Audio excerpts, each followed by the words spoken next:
Welcome to BVR TV news. ఈరోజు మనం జనగామ జిల్లాకి రావడం జరిగింది. ఇక్కడ జనగామ జిల్లాలో మనతోని ఒక సీనియర్ అండ్ ఒక top most BJP leader Pajjuri Lakshmi Narasaiah garu మనతోనే ఉన్నారు. యాక్చువల్ ఇక్కడ అంటే గతంలో చూసుకుంటే ఇక్కడ జనగామలో రైస్ మిల్లర్స్కి జనరల్ సెక్రటరీగా విధులు నిర్వర్తించిళ్ళు, లారీ ఓనర్స్కి అధ్యక్షులు అనే స్థాయిలో కూడా కొనసాగించడం జరిగింది.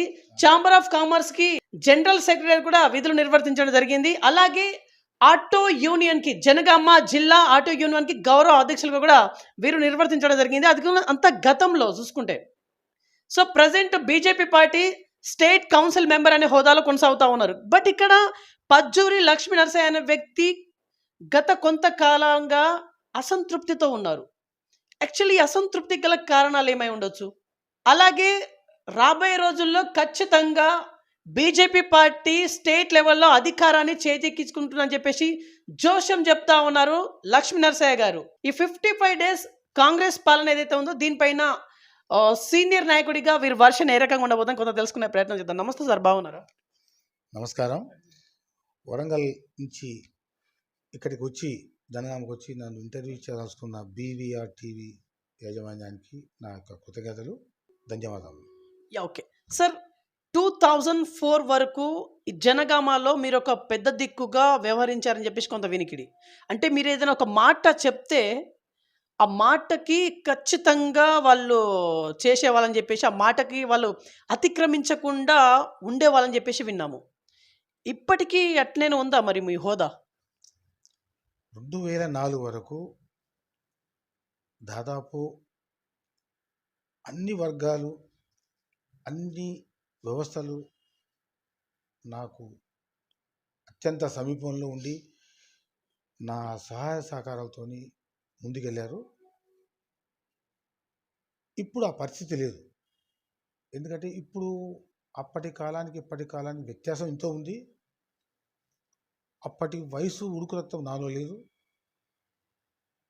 కొన్ని సంసార బాధ్యతలతో, కొద్ది పార్టీ నైరాశ్యంతో కొద్దిగా తగ్గిపోన్నాం. ఓకే, యాక్చువల్లీ మీ మీద పీపుల్స్ వార్ అటాక్ అనేది జరిగిందని చెప్పేసి విన్నాము. పీపుల్స్ వార్ వాళ్ళు మిమ్మల్ని అటాక్ అంటే టార్గెట్ చేసిల్లంటే మీరేం తప్పు చేసిళ్ళు? ఒకటి, వాళ్ళు చేయాల్సిన పనులు ఎదుటి వాళ్ళు చేస్తుంటే వాళ్ళ దగ్గరికి సామాన్యులు పోలేకపోయినప్పుడు ఆ కోపంతో వర్గ శత్రువుగా చూపించుకున్నారు తప్పించి వ్యక్తిగతంగా ఎటువంటి ఆరోపణలు వాళ్ళు ఒకటే చెప్పారు. మీకు ముప్పు ఉంది, మేము చేయాల్సిన పని మీరు చేస్తున్నారు కాబట్టి మీరు చేయకూడదు, మేమే చేయాలి, మీరు ఉంటే బాగుండదని చెప్పారు. ఉన్నాము, అటాక్ చేశారు. దేవుని దయ వల్ల ప్రజల నా ఇంటి ముందరంతో నేను బతికి బయటపడ్డాను. తదుపరి ఇక్కడి నుంచి స్థానచలనం చేసి హైదరాబాద్కి వెళ్ళి అక్కడి నుంచి బెంగళూరు వెళ్ళి తిరిగి స్వస్థలం చేయడం జరిగింది. అప్పుడు అటాక్ చేసిన ముఠాలు కానీ నాయకులు కానీ అప్పుడు ఉన్న వ్యవస్థల పెద్దలు అందరూ చనిపోయారు. కాబట్టి అక్కడ ఏంటంటే అప్పుడు పార్టీ సెంటర్లో బీజేపీ ఉంది, ఇక్కడ నేను లోకల్లో బీజేపీ జిల్లా కోశాధికారిగా ఉన్నాను కాబట్టి అప్పుడు నా మీద టార్గెట్ చేశారు. ఓకే సార్, ఇక్కడ బీజేపీ పార్టీలో మీరు ఒక టాప్ మోస్ట్ సీనియర్ నాయకుడిగా ఇక్కడ జనగామలో మీరు వ్యవహరిస్తూ ఉన్నారు. ఓకే, ఇప్పటికి స్టిల్ నౌ. కానీ ఎక్కడో మీలో అసంతృప్తి అనేది ప్రజెంట్ చాలా క్లియర్గా అవుపడతా ఉంది. ఏంటిది ఆ అసంతృప్తి గల కారణాలు ఏంటిది? ఒకటి, నాయకుడు అనేవాడు 24 గంటలు జనానికి అందుబాటులో ఉండాలి. ఎక్కడైతే నాయకత్వం చేస్తున్నావో అదే గ్రామంలో అక్కడనే ఉండాలి.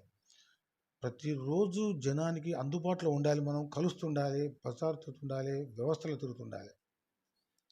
పదవి అనేది మనకు అలంకారం కాదు, అదొక బాధ్యత, అదొక ముళ్ళ కిరీటం. దాని సహనంతో వహించిన వాడే నాయకుడిగా ఎదుగుతాడు. ఓకే, యాక్చువల్లీ మీ అసంతృప్తి గల కారణాలు చెప్పండి. మీరు ఇప్పుడు ఒక క్లారిఫికేషన్ ఇచ్చిళ్ళు. యాక్చువల్లీ మీ అసంతృప్తి గల కారణం ఏంటిది? ఒకటి, ఇక్కడ ఏంటంటే నాయకుడు అనేవాడు ఎదుటి వ్యక్తి నాకంటే పైకి ఎదుగుతాడు అన్న ఆలోచనలతో కొంతమంది తొక్కాలని ప్రయత్నం చేస్తారు. కానీ ఎవరు ఏం చేయలేరు. ప్రయత్నం చేయడం జరుగుతుంది, దాంతో అసంతృప్తి వస్తాయి.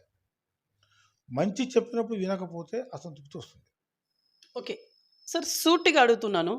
ఇప్పుడు మిమ్మల్ని తొక్కే ప్రయత్నం ఎవరు చేసిళ్ళు? ఎందుకంటే స్టేట్ లెవెల్‌లో మీరు ఒక నామినేట్ పోస్ట్‌ని అడిగే క్రమంలో కొంతమంది మీకు అడ్డుపడ్డరని చెప్పేసి కొంత వినికిడి. వాస్తవమా?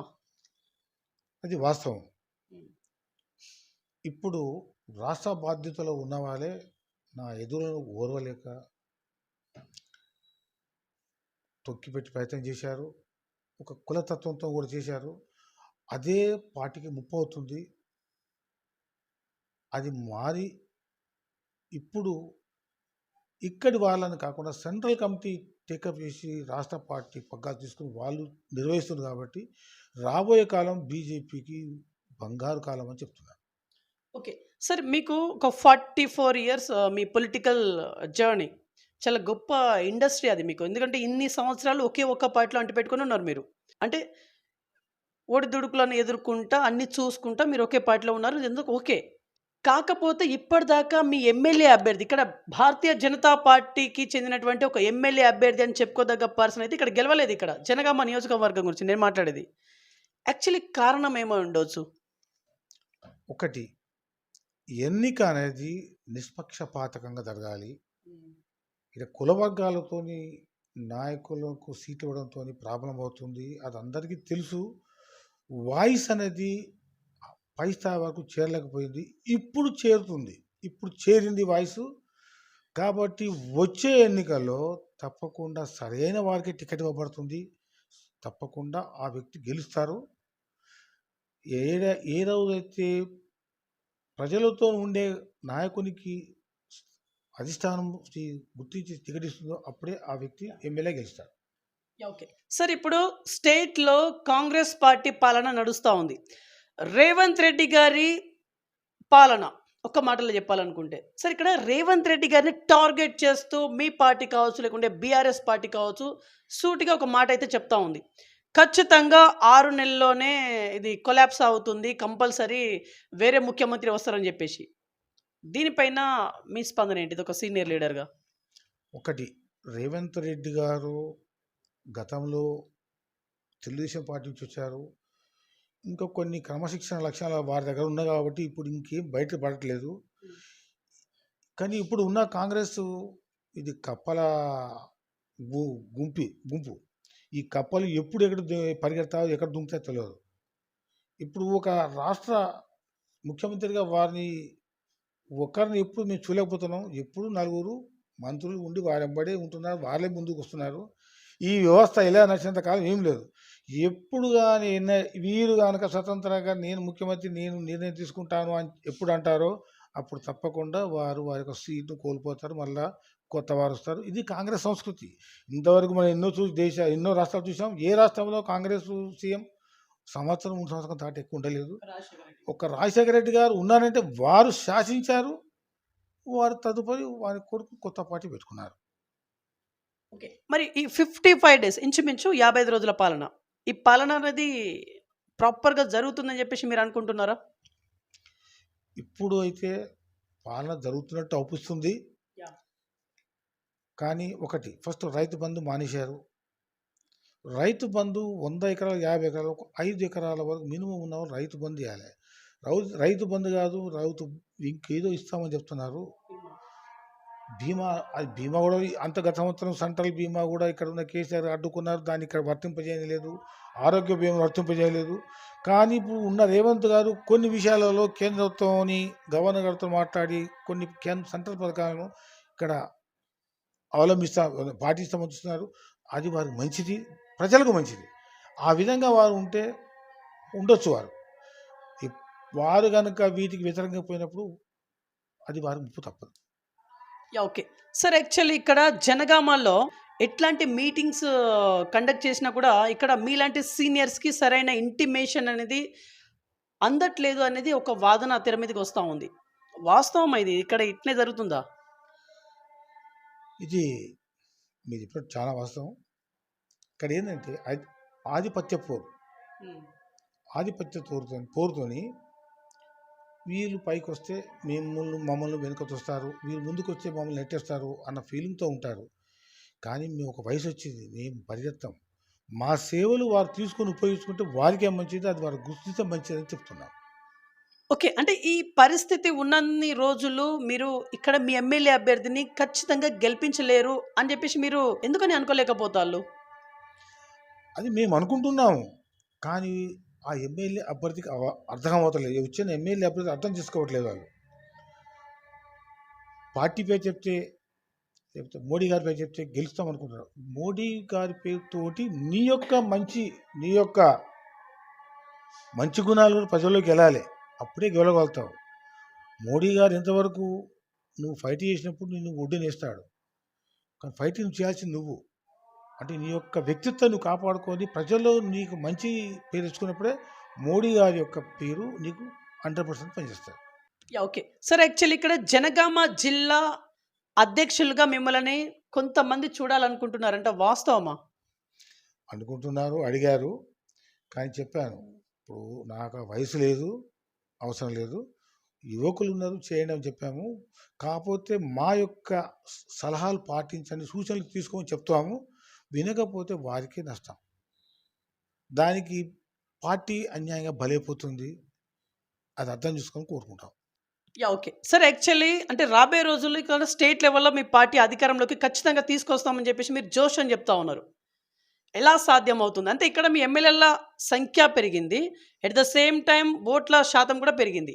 ఈ 2 పెరిగితే ఖచ్చితంగా వస్తామని జెప్పేసి ధీమాను వ్యక్తం చేస్తా ఉన్నారా? ఇదొక్కటేనా? ఒకటి, గత ప్రభుత్వంలో కేసీఆర్ మీడియాను ఎన్ని విధాలుగా వాడుకోవాలో అన్ని విధాలు వాడుకున్నాడు. తప్పును ఒప్పుగా చూపించాడు. ఇప్పుడున్న కాంగ్రెస్ కూడా అదే చూపించాలని ప్రయత్నం చేస్తున్నారు. కానీ చూసి దెబ్బతిన్న ప్రజలు నమ్మరు. అప్పుడు వాస్తవ దృష్టి ఆలోచించి మంచిని గుర్తిస్తారు తప్పకుండా. ఇంకోటి, ఇప్పుడు రాష్ట్ర పార్టీ నాయకత్వం మొత్తం కేంద్రం నాయకులు చూస్తున్నారు. వారికి ఒకరి లోకల్, ఒకరి నాన్ లోకల్, ఒకరి దగ్గర లేకుండా అన్ని కులాలకు, అన్ని మతాల వారికి విలువనిస్తూ పార్టీని ముందుకు తీసుకొస్తున్నారు. కాబట్టి ఈ అసంతృప్తులు అనేవి తొలగిపోయి సరైన వారికి వచ్చే లోకసభ ఎమ్మెల్యే టికెట్లు ఇవ్వబడతాయి. తప్పకుండా పార్టీ బ్రహ్మాండంగా గెలుస్తుందని ఆశిస్తున్నాం. ఓకే. ఇక్కడ ఎమ్మెల్యే అభ్యర్థి మీ అభ్యర్థి గెలవాలనుకుంటే ఇక్కడ కింది స్థాయి నుంచి వెళ్ళి పై స్థాయి అంటే జూనియర్ కార్యకర్త నుంచి సీనియర్ కార్యకర్త వరకు ప్రతి ఒక్కరికి ఇంటిమేషన్ ఇవ్వాలి. కానీ చాలా మందికి ఇంటిమేషన్ అనేది ఇంకా దక్కట్లేదు. మీటింగ్ ఎక్కడ జరుగుతుందో, ఎప్పుడు జరుగుతుందో ఏందనేది క్లారిటీ అనేది లేదు ఇంకా. ఈ క్లారిటీ లేనన్ని రోజులు మీరు ఇట్నే ఉంటారని చెప్పేసి ఇంత చిన్న లాజిక్‌ని ఎలా మిస్ అవుతా ఉన్నారు మీరు? ఒకటండి, ఈ ఫాస్ట్ ప్రపంచంలో అందరు సోషల్ మీడియాగా వాట్సాప్‌ను వాడుతున్నారు. కానీ ఆ వాట్సాప్‌ను 50% జనం వాట్సాప్ చూడలేని పరిస్థితి వచ్చింది. వారికి ఉన్న వాట్సాప్‌ను ఒకరోజు వచ్చే వార్తలు చూడాలంటే 2 రోజులు టైం పడుతుంది. కాబట్టి వాట్సాప్ అనేది మీడియా కాదు. వాట్సాప్ ద్వారా పంపడం తప్పు. తప్పకుండా ఫోన్ కాల్ చేసి సూచన ఇవ్వడము చాలా ఇంపార్టెంట్. ఫోన్ కాల్ ద్వారానే సమాచారం పాస్ చేయబడుతుంది. వాట్సాప్‌లో సమాచారం పెట్టాము చూసుకోండి అంటే చాలామంది చూడలేరు. దాంతో సూచన పాస్ కాదు, తప్పించుకునే మార్గం అవుతుంది. ఎప్పుడు కానీ వ్యక్తిగతంగా మనిషికి సమాచారం ఇచ్చినప్పుడే బాధ్యతాయుతంగా పార్టీ మీటింగ్లకు అటెండ్ అవుతాడు. అటెండ్ అయినప్పుడు అక్కడ సమూహం పెరుగుతుంది, కార్యకర్త పెరుగుతారు, ఉత్సాహం పెరుగుతుంది. పార్టీ భవిష్యత్తు గెలుపు కారణమవుతుంది. ఓకే. సార్ ఇప్పుడు మీ ఎమ్మెల్యే అభ్యర్థిని రీసెంట్‌గా జరిగినటువంటి శాసనసభ ఎలక్షన్స్ ఎందుకు గెలిపించలేకపోయిల్లు? అంటే ఇక్కడ ఖచ్చితంగా చెప్పండి సార్. ఎట్లాంటి కారణాలు దోహదపడ్డాయి మీ ఓటమికి? ఇక్కడ ఏమైంది, ఎమ్మెల్యే గారికి సూచన ఇచ్చే సరి అయిన నాయకుడు లేక తప్పుడు సమాచారంతో వారు పట్టణాన్ని వదిలివేసి పల్లెటూరులో వెంబడి తిరిగారు. కానీ పట్టణంలో ఏ వాయిస్ వినపడుతుందో పల్లెటూరులో అది నిజమవుతుంది. ఎక్కడైతే నువ్వు ఉన్నావో ఈ పట్టణంలో స్ట్రాంగ్గా నీ పేరు వినబడ్డప్పుడే పల్లె ప్రజల మీద పడుతుంది. ఆయన ఇక్కడ 0 వాయిస్ చేసుకున్నాడు కాబట్టి అక్కడ విలేజ్ 0 పడ్డది. ఆయన పట్టణంలో వాయిస్ స్ట్రాంగ్ చేసుకుంటే ఆ ఎఫెక్ట్ విలేజ్ పడి ఆయన గెలుపు కారణం. అంటే మీరు చెప్పే ప్రయత్నం ఏం చేయలేదా? అంటే మీరు చాలా సీనియర్ మోస్ట్‌గా ఉన్నారు. చెప్పే ప్రయత్నం చేశాము, వాళ్ళు పాటిస్తామన్నారు. కానీ వారిని కొద్ది మంది తప్పుదోవలో పంపించేశారు. ఓకే. ఇక్కడ బీఆర్ఎస్ అభ్యర్థి వరుసగా 3 సార్లు గెలవడం జరిగింది. అంటే 2 సార్లు ఒక పర్సన్ ముత్తిరెడ్డి గారు, తర్వాత ఇంకొకసారి పల్లా గారు గెలవడం జరిగింది. ఇక్కడ బీఆర్ఎస్ పార్టీకే బ్రహ్మరథం పడతా ఉన్నారు జనగామ ప్రజలు. దీన్ని ఎట్లా చూస్తున్నారు మీరు? ఇక్కడ బీఆర్ఎస్ పార్టీ తప్పించి వేరే వారు డబ్బులు పంచేవారు ఇక్కడ లేరు. గత ఎన్నికల్లో అనధికారికంగా పల్లా రాజేశ్వరరెడ్డి గారు 100 కోట్లు పెట్టాడని చెప్పారు. ఇంతవరకు జనగామ చరిత్ర అయిన ఎన్నికల్లో అంత అమౌంట్ ఇంతవరకు కాలేదు. కానీ ఒక్క బీఆర్ఎస్ నాయకుడు 100 కోట్లు పెట్టారని చెప్తున్నారు.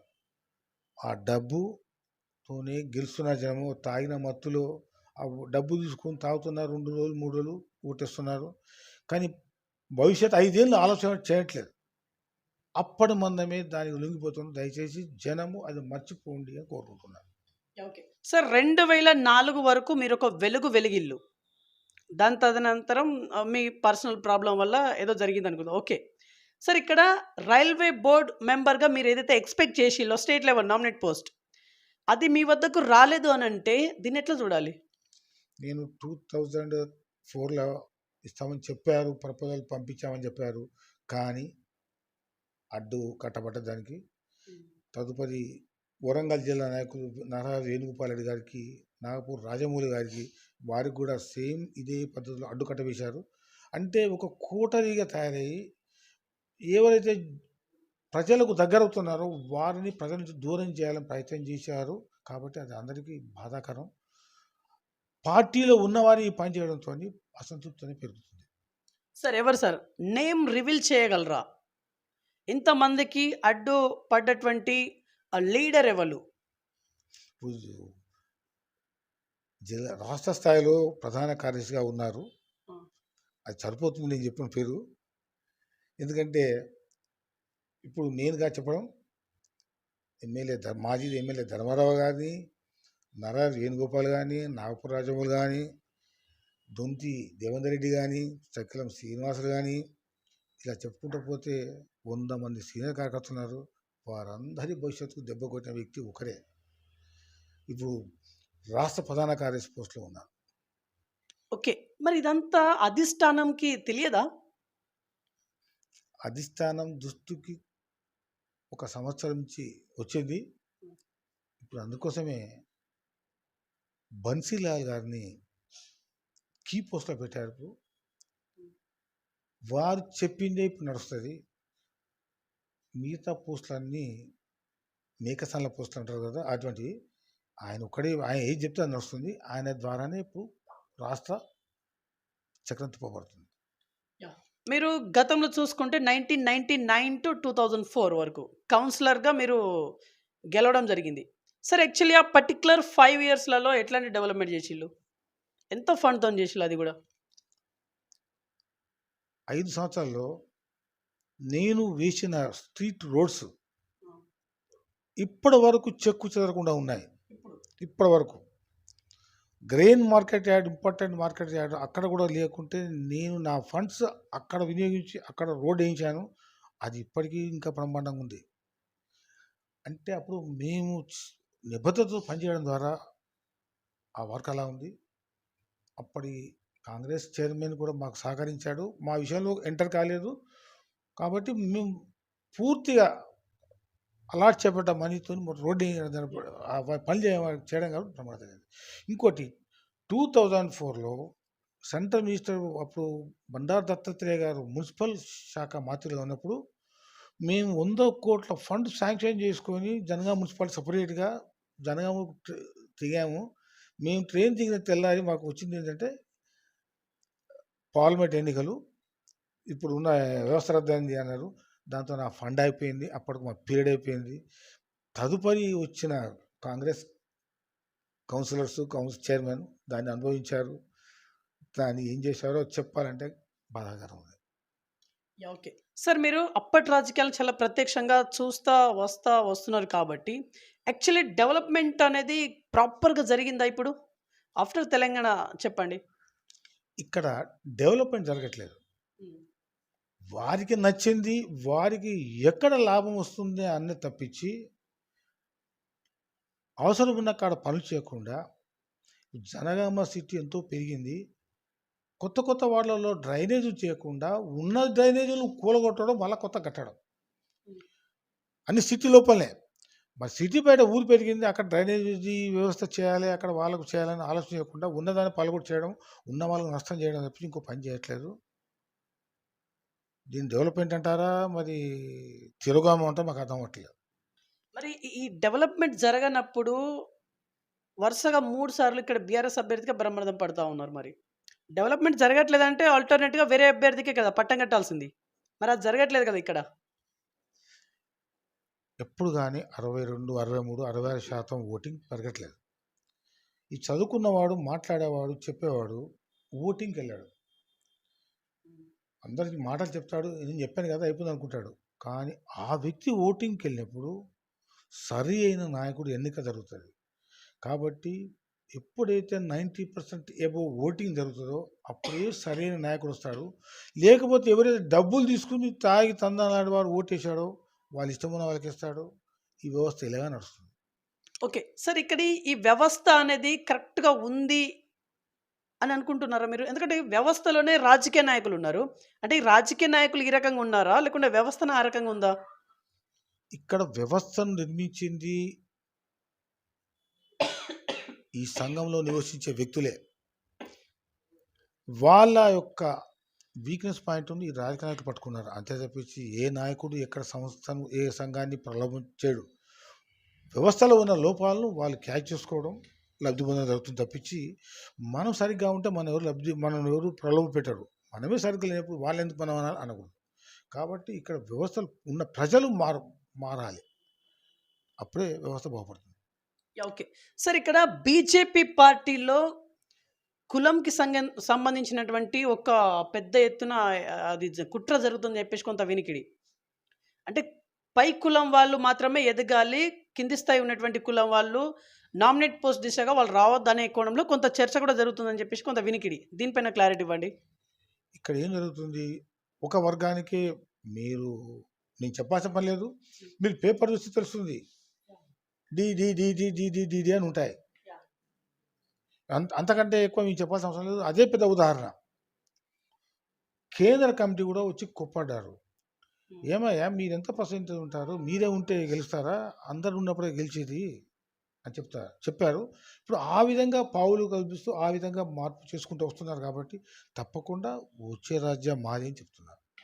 ఓకే. కానీ ఇక్కడ పార్టీని నమ్ముకొని పార్టీ భవిష్యత్ కోసమే పనిచేసినటువంటి సీనియర్ నాయకులు ఇక్కడ జనగామలో చాలామంది ఉన్నారు. వాళ్ళకి పెద్ద ఎత్తున అన్యాయం అయితే జరిగింది. అంటే నామినేట్ పోస్ట్ ఇవ్వకుండా ఇబ్బందులు పెట్టడం అట్లాంటివి చాలా ఉంది. దీనిపైన క్లారిటీ ఇవ్వండి. ఒకటండి, నామినేట్ పోస్ట్ అనేది ఒక గవర్నమెంట్ వచ్చాక అలాట్మెంట్ ఉంటుంది. తీసుకోకున్నా ఆ పోస్ట్ అలాగే ఉంటుంది. కానీ ఇక్కడ ఉన్న నాయకత్వం తప్పకుండా లోకల్‌లో ఎంతమంది ఉన్నారో సీనియర్లు అందరికీ గుర్తించి రికమెండ్ చేస్తే తప్పకుండా నామినేట్ పోస్ట్ వస్తుంది. కానీ వారేం చేస్తున్నారు? ఇక్కడ ఈ పోస్టులు వస్తే వీళ్ళు ఏడ ఎదుగుతారో అన్న బాధతోని, భయంతోని రికమెండ్ చేయట్లేదు. అది చాలా తప్పు. నీ చుట్టూ ఉన్న నీ సమాజం లబ్ధి పొందితేనే, గట్టి అవుతేనే నీకు లబ్ధి బలం వస్తుందని ఆ వ్యక్తి గుర్తించాలి. అది గుర్తించినంత కాలం ఆ వ్యక్తి ఎదగడు. ఓకే. అంటే ఈ దుస్థితి అనేది మార్పు చెందుతుంది అని అనుకుంటున్నారా మరి మీరు? రాబోయే రోజుల్లో పోనీ? తప్పకుండా గతంలో నేర్పిన పాఠాలతోని తప్పకుండా మారుతారు. మారకుంటే కూడా ఇప్పుడు వ్యవస్థను కొద్దిగా ఇక్కడి నుంచి పై స్థాయికి తీసుకెళ్లారు. వాళ్ళే చెక్ చేసుకుంటున్నారు కాబట్టి ఇక్కడ వీళ్ళు చేసేది ఏముండదు. అక్కడి నుంచి వాళ్ళే చూసుకుంటారు. కాబట్టి వీళ్ళు ఇక్కడ చేసేది ఉండదు. ఇక్కడ అడ్డుపడేది ఉండదు. ఓకే. సార్ 1999లోనే మీరు ఇక్కడ ఇన్‌చార్జ్‌గా వ్యవహరించిల్లు. యాక్చువల్ అప్పుడు మీరు ఎమ్మెల్యే క్యాండిడేట్‌గా బరిలో దిగాలనుకునే కొంత చర్చ కూడా జరిగిందని చెప్పేసి కొంత వినికిడి. దిగాలని అనుకున్నారా మీరప్పుడు? 2004 నేను ఇక్కడ జనగామ అసెంబ్లీ ఇన్ఛార్జ్‌గా పనిచేశాను. 2 టర్మ్స్ 6 సంవత్సరాలు పనిచేశాను ఇన్ఛార్జ్‌గా. Incharge means equal to MLA post పార్టీకి. కానీ నా మీద పీపుల్స్ పవర్ అటాక్ జరగడం, నేను ఇక్కడి నుంచి కొద్ది దూరం కొంతకాలం రహస్యంగా వెళ్ళడం ద్వారా నేను అనుకున్న స్థాయికి నేను అనుకున్న పోస్ట్ పూర్తి చేయలేకపోయాను. తర్వాత ఇంకొక నాయకుడు వచ్చారు. వారు ఫ్రీగా ఉన్నారు కాబట్టి వారు పూర్తి చేశారు. కానీ వారు కూడా ఆశించిన మెజారిటీ సాధించలేకపోయారు. ఓకే. సార్ ఇక్కడ జనగామ వరకే మనం మాట్లాడుకుంటే మీ పార్టీలోనే, మీ బీజేపీ పార్టీలోనే ఎట్లాంటి మైనస్‌లు ఉన్నాయని చెప్పేసి అనుకుంటున్నారు మీరు? అంటే పలానా మైనస్‌లు ఉన్నాయి. ఈ మైనస్‌ని కనుక మనం తుడిచిపెట్టేస్తే ఖచ్చితంగా ఇక్కడ మన అభ్యర్థి గెలుస్తారు అనే దిశగా ఎట్లాంటి మైనస్‌లు ఉన్నాయి మీకిక్కడ? ఒకటి, వ్యక్తి కులాన్ని, మతాన్ని మర్చిపోయి కులాల మీద, మతాల మీద స్టేట్మెంట్ ఇవ్వకూడదు. ఇక్కడ ఉన్న వాళ్ళు అందరం కలిసిమెలిసి ఉంటాం. నేను రెచ్చగొడితే నువ్వు రెచ్చగొడతావు అన్నట్టు పాలసీ కాకుండా ఒక వ్యవస్థ జరిగింది, వ్యవస్థ నిర్మాణం అవుతుంది. ఆ వ్యవస్థలో మనం వెళ్ళాలి. ఆ వ్యవస్థతోటే ఉండాలి మనం. కాబట్టి ఎవరో రెచ్చగొట్టి లబ్ధి పొందామనుకుంటే మనకు నష్టం పోతుంది. వ్యవస్థతోని మంచి అనిపించుకొని మనం పైకి రావాలి. ఒక రిమార్క్ లేకుండా జనముతోని 24 గంటలు మనం మమేకమై తిరిగితేనే ఆ నాయకుని గుర్తింపు వస్తుంది. ఆ నాయకుడు ఉన్న పార్టీకి విలువ వస్తుంది. ఒక పార్టీతోని ఎప్పుడు వ్యక్తి గెలవడు. వ్యక్తి కూడా సచ్యుడే ఉంటేనే పార్టీ యొక్క పేరు ద్వారా అతనికి వ్యక్తి గెలవబడతాడు. ఓకే. సార్ ఇక్కడ అంతిమంగా జనగామ ప్రజానీకానికి ఏమైనా చెప్పాలనుకుంటున్నారా? దయచేసి ఓటర్స్ ఎప్పుడు డబ్బుల కోసం ఆశించకండి. మీకు ఏ పార్టీ కార్యకర్త ఉన్నా అతనిలో పనిచేసే వాడెవరో చూడండి, వారికి ఓటేయండి. డబ్బులు ఇచ్చాడని ఓట్లు వేసుకుంటూ పోయినంత కాలం మనకు సరైన నాయకుడు రాడు.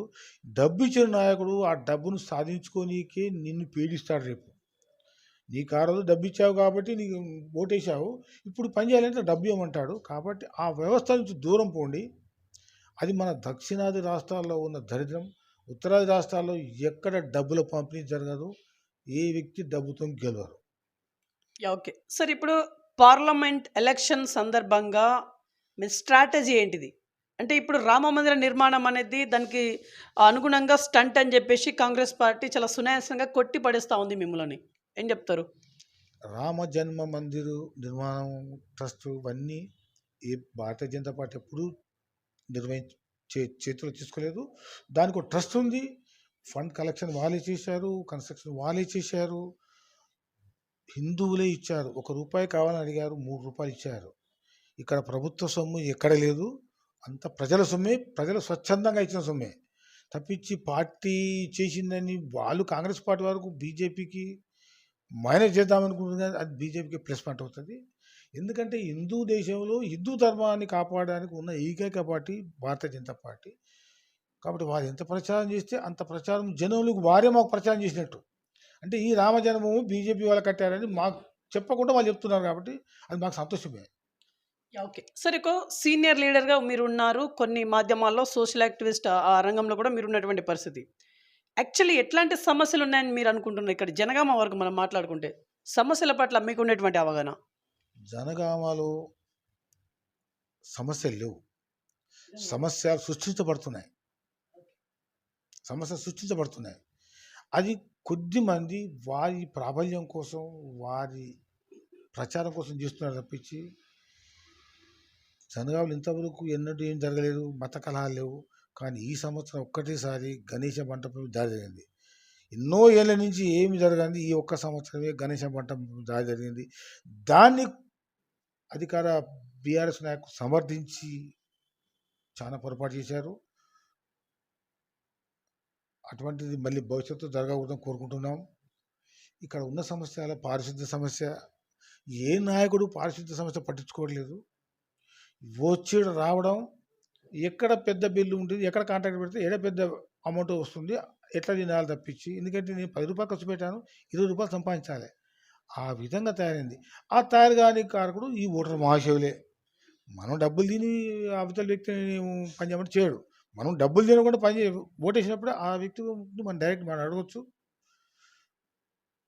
తర్వాత కొన్ని ఇక్కడ రైల్వే స్టేషన్ ఉంది, ఆర్టీసీ బస్ స్టాండ్ ఉంది, డిపో ఉంది, పాలసీ అన్ని రకాలుగా ఉన్న వ్యవస్థ. నూతనంగా మెడికల్ కాలేజ్ కూడా రాబోతుంది. అయినా ఆశాజీవి మనిషి ఇంకా దేనికోసం పాకలాడడం, ఏదో నాయకుడు ఇంకేదో తెస్తాను చెప్పడం, అది వచ్చేవరకు 10 ఏళ్ళు అవుతుంది. ఈ లోపల ఆయన వెళ్ళిపోతాడు. ఉన్న సమస్యలల్లా పారిశుద్ధ్య సమస్య, అదొక్కటి సరి చేసుకుంటే గ్రామం సరిగ్గా ఉంటుంది. ఓకే. సార్ ఇక్కడ మీ జనగామ లీడర్స్ అనేది ఎట్లాంటి మార్పులు చేర్పులకు లోనైతే ఇక్కడ మీ పార్టీ అభ్యర్థి గెలుస్తుంది?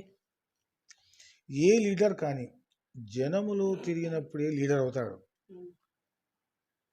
అంటరాని విధంగా నేను హైఫై స్థాయిలో ఉంటాను, నన్ను పక్కకుండి ఏసీ రూమ్లో ఉండి నేను దూరంగా ఉంటా మీరు కింద ఉంటారు అనుకుంటే ఏ నాయకుడు పైకి రాడు. జనంతో కలిసి మెలిసి తిరిగిన నాయకులే గెలుస్తారు. దానికి కమ్యూనిస్ట్ వాళ్ళు మంచి ఉదాహరణ. కానీ ఇప్పుడు కమ్యూనిస్ట్ సిద్ధాంతాలు ఎక్కడ పోయాయి, ఇప్పుడు అంతా వారి పద్ధతులు మారిపోయాయి. జనంతో కలిసిమెలిసి ఉన్న వ్యక్తి గెలుస్తాడు. గెలిచిమెలిసి ఉన్న వాళ్ళే పార్టీ రావాలని కోరుకుంటున్నారు. సార్ ఇక్కడ బీజేపీ సీనియర్ నాయకులు నేను ఒక ముగ్గురిని ఇంటర్వ్యూ చేశాను. మీతో కలిపి ఒక ముగ్గురు ఆల్మోస్ట్ అసంతృప్తితోనే ఉన్నట్టుగా నాకైతే అనిపించింది మీ ముగ్గురు. మరి అసంతృప్తి అనేది రాబోయే రోజుల్లో పార్టీ పైన ప్రభావాన్ని చూపిస్తుందా, అంటే ఈ పార్లమెంట్ ఎలక్షన్ పైన? మాకెంత అసంతృప్తి ఉన్నా పార్టీ ఎన్నికలు వచ్చేసరికి అన్నీ మర్చిపోతాం, మమేకమై పనిచేస్తాం పార్టీ పని కోసం. ఇది మా వ్యక్తిగతంగా అనిపిస్తుంది తప్పించి పార్టీ విషయానికి వస్తే అక్కడ నో కాంప్రమైజ్. ఎప్పుడు పార్టీకి వేస్తాం, ఎప్పుడు పార్టీకి సపోర్ట్ చేస్తాం. ఓకే. ప్రజెంట్ మీరు జస్ట్ స్టేట్ కౌన్సిల్ మెంబర్గా ఉన్నటువంటి పరిస్థితి. సార్ ఇక్కడ నామినేట్ పోస్ట్ దిశగా ఇంకేమైనా అడగాలనుకుంటున్నారు రాబోయే రోజుల్లో మీరు? ఇప్పుడు ఏం అడిగినా టెన్యూర్ అయిపోయింది, ఇంకా టైం ఉంది, అప్పుడు అడగడం బెటర్. ఇప్పుడు ఏదో ఆలోచించుకొని ఇప్పుడు ఆశించడం పొరపాటు. Okay. Sir last and final ఏమైనా చెప్పి ముగించాలనుకుంటున్నారా? ఫైనల్ వన్ ఇంకా ఒకటి, ఏ పార్టీ అయినా జనానికి లబ్ధి చేసే పార్టీకి ప్రజలు గుర్తిస్తారు. అందులో బీజేపీ ముందుంటుంది కాబట్టి బీజేపీ వస్తుందని మేము కోరుకుంటున్నాం. ఒక వ్యక్తిత్వంతో ఓ నిబద్ధతతోని పనిచేసే వ్యక్తులు పార్టీలో ఉంటారు కాబట్టి బీజేపీకి ఎప్పుడు పైచేయి అవుతుందని కోరుకుంటున్నాను. ఓకే. యాక్చువల్లీ సార్ ఇంకో క్వశ్చన్, ఏకల్ అభియాన్ ఉత్తర తెలంగాణ సంభాకి మీరు అధ్యక్షులైన స్థాయిలో ఉన్నటువంటి పరిస్థితి. యాక్చువల్లీ దాన్ని ఎవరు, ఎప్పుడు, ఎక్కడ, ఎందుకు ఎస్టాబ్లిష్ చేయడం జరిగింది? ఏకల్ అభియాన్ అంటే ఏంటిది? అది దేనికి సంబంధించినటువంటిది? ఏకల్ అభియాన్ అనేది 1989లో శ్యామ్జీ గుప్తా గారు స్టార్ట్ చేశారు. వారు వారి జన్మస్థానం పాకిస్తాను. వారు సుమారు 25,000 ఎకరాల భూమికి జాగీర్దారై ఉండి కూడా అక్కడ ముస్లిమ్స్ దాష్టికానికి వారి అన్న వదిన అందరినీ కోల్పోయారు. వారొక్కరే బతికి వచ్చి కలకత్తాలో చేరారు. అక్కడ తర్వాత ఆర్ఎస్ఎస్లో జాయిన్ అయ్యారు. 1989లో ఏకల్ అభియాన్ సంస్థ విశ్వ హిందూ పరిషత్కు అనుబంధంగా స్టార్ట్ చేశారు. వారి ఉద్దేశం హిందూ రాష్ట్ర సాధన. హిందూ రాష్ట్ర సాధన అంటే హిందూ మతంలో అందరు మారాలని కాదు, హిందూ ధర్మాన్ని పాటించే వాళ్ళకు సపరేట్ రాష్ట్రం. ఎన్నో దేశాలకు అన్ని వాళ్ళ యొక్క స్వధర్మానికి సంబంధించిన గుర్తింపు ఉంది. ఏ గుర్తింపు లేని దేశం మన భారతదేశం. ఇక్కడ సమభావం సమానత్వం అంటూ ఏమి లేకుండా దాన్ని కాకావికలు చేస్తున్నారు. ఇక్కడ ఉన్న హిందువులకు అన్యాయం జరుగుతుందని వారు ఆ సంస్థ స్టార్ట్ చేశారు. గత 3 సంవత్సరాల నుంచి విశ్వ హిందూ పరిషత్ నుంచి పక్కకు తిరిగి వారు స్వతంత్ర సంస్థగా ఎదిగాది. మా ఉద్దేశం ఏంటంటే గ్రామాన ఒక టీచరు, ఏకోపాధ్యాయ టీచర్ సాయంత్రం 5 గంటల నుంచి 8 గంటల వరకు 6 సంవత్సరాల నుంచి 10 సంవత్సరాల వరకు పిల్లలకు వాళ్ళను సమీకరించి వారికి మన జాతి, మన విశిష్టత, మన పూర్వ నాయకులు, మన సంస్కృతి సంబంధించిన పాటలు, పండుగలు తెలియచెప్తూ తర్ఫీదు చేయాలి. అది మా యొక్క ఉద్దేశం. దాని ద్వారా ఏకల్ అభియాన్ అనేది ఒక సంస్థ ఉన్నది అని ప్రజలకు తెలియడం, దాని ద్వారా హిందువులకి మనం గుర్తింపు చేయడం. ఓకే సార్, అదేవిధంగా ఇక్కడ మీ జనగామలో అయ్యప్ప టెంపుల్కి మీరు అప్రాక్సిమేట్లీ ఒక 20 సంవత్సరాలుగా మీరు అధ్యక్షులు అనే స్థాయిలో కొనసాగుతూ ఉన్నారు. యాక్చువల్లీ 20 ఇయర్స్ వరకు మీరు ప్రెసిడెంట్గా ఉన్నారని అంటే ఆ అయ్యప్ప టెంపుల్కి మీ ద్వారా ఎట్లాంటి సఫలీకృతాన్ని అందుతూ ఉంది? 1994లో అయ్యప్ప టెంపుల్ నిర్మాణం జరిగింది. అప్పటి నుంచి ఇప్పటి వరకు నేను 20 సంవత్సరాలుగా అధ్యక్షుడిగా ఉన్నాను. మధ్యలో 2 టైమ్స్ వేరే వాళ్ళు వచ్చారు, వెళ్ళారు. ఇక్కడ అప్పటికి ఇప్పటికీ అయ్యప్ప టెంపుల్ ఎంతో డెవలప్ అయింది. చిన్న ప్రాంగణంలో ఉన్న టెంపుల్ను సుమారు 2 ఎకరాల విస్తీర్ణం చేశాము. దాని పక్కకు ల్యాండ్ కూడా టెంపుల్ సంబంధించిన ల్యాండ్ ఉంది, కానీ కొద్ది అన్యులు కొద్దిగా రాజకీయ ఉద్దేశం పెట్టుకొని ఆక్రమించాలని చూస్తున్నారు. అది కూడా దేవుని దయ వల్ల అది టెంపుల్కే చెందుతుంది. మేము ఇక్కడ కొన్ని డబ్బులు సమకూరించాము. టెంపుల్కు ఒక అన్నశాల కట్టాము, మళ్ళీ ఇంకో షెడ్ వేయబోతున్నాము. యాత్రికు మాల వేసుకున్న వాళ్ళు పర్మనెంట్గా ఉండడానికి వ్యవస్థీకృత పూజారులకు నివాసం ఏర్పాటు చేశాము. రోజుకింత డెవలప్ చేసుకుంటూ పోతున్నాం. ప్రతి సంవత్సరం 50 రోజులు అయ్యప్ప మాల సీజన్లో ఫ్రీగా అన్నదానం చేస్తాము. కొన్ని సమయాలు సాయంకాలం కూడా ప్రసాద వితరణ చేశాము. కానీ దాంతో అయ్యప్ప మాల వాళ్ళకు అన్యాయం జరుగుతుంది, అయ్యప్ప మాల యొక్క ఉద్దేశం మారుతుందని చెప్పి బంద్ చేశాం. ఎందుకంటే అయ్యప్ప ఇంటికి భిక్షకు వెళ్ళాలి. అది మేము ఇక్కడ పెడితే ఇంకో అయ్యప్పకి ఇంటికి వెళ్ళకుండా అక్కడికి రావడం అవుతుంది. కాబట్టి అయ్యప్పలకు కలిసిమెలిసి తిరిగే తత్వం తగ్గుతుందని బంద్ చేశాం. ఓకే సార్, యాక్చువల్లీ మీది పొలిటికల్ ఫ్యామిలీ అని చెప్పేసి విన్నాము. మీ నాన్నగారు కావచ్చు, మీ అమ్మగారు కావచ్చు, పొలిటికల్గా ఉన్నారని చెప్పేసి. యాక్చువల్లీ మీ బాల్యం, మీ ఎడ్యుకేషన్ అంతా ఎక్కడ గడిచింది? మీ నాన్నగారు కూడా పర్టికులర్గా బీజేపీలోనే ఉండేవారా? నా జన్మస్థలం ఇక్కడికి 14 కిలోమీటర్ల హనుమంతాపురం అనే విలేజ్. ఫస్ట్ నక్సల్బరీ హత్య జరిగింది మా గ్రామంలోనే. మా తాతగారు కూడా అక్కడే సర్పంచ్గా ఉండేవారు. వారి ఇక్కడికి వచ్చాకే వేరే వాళ్ళకి వచ్చారు. అంతవరకు మా తాతగారు సర్పంచ్. మా మదర్ తరఫున కూడా వారి తండ్రి గారి సర్పంచ్ అక్కడ గ్రామంలో. మాది రాజకీయ సంబంధం ఉన్న కుటుంబంగా ఉన్నది. నా బాల్యం ఇక్కడ విద్యాభ్యాసం 66లో స్టార్ట్ అయింది. నేను ఆదర్శ బాలల విద్యానిలయం అని మొదటి ఇంగ్లీష్ మీడియం స్కూల్ ఇక్కడ జరగడం పెట్టబడింది. అందులో 4 ఏళ్ళు చదివాను.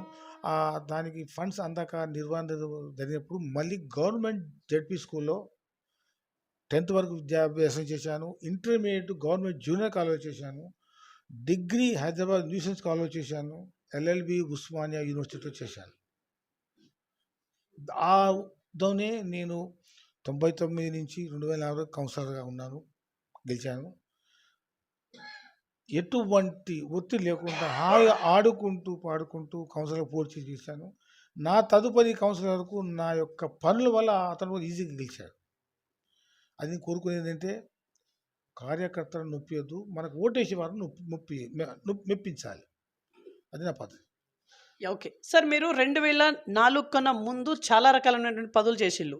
ఇక్కడ జనగామ ఆటో యూనివర్స్కి మీరు గౌరవ అధ్యక్షులుగా పనిచేసిళ్ళు, ఛాంబర్ ఆఫ్ కామర్స్కి మీరు జనరల్ సెక్రటరీగా పనిచేసిళ్ళు, లారీ ఓనర్స్కి అధ్యక్షులుగా పనిచేసిళ్ళు. అంటే ఇట్లాంటివి హోదాలు ఏవైతే ఉన్నాయో, ఇన్ని హోదాలు మీరు ఏ రకంగా చేసిళ్ళు? వాటికి ఉండేటువంటి ఎబిలిటీస్ పైన మీ కామెంట్ ఏంటిది?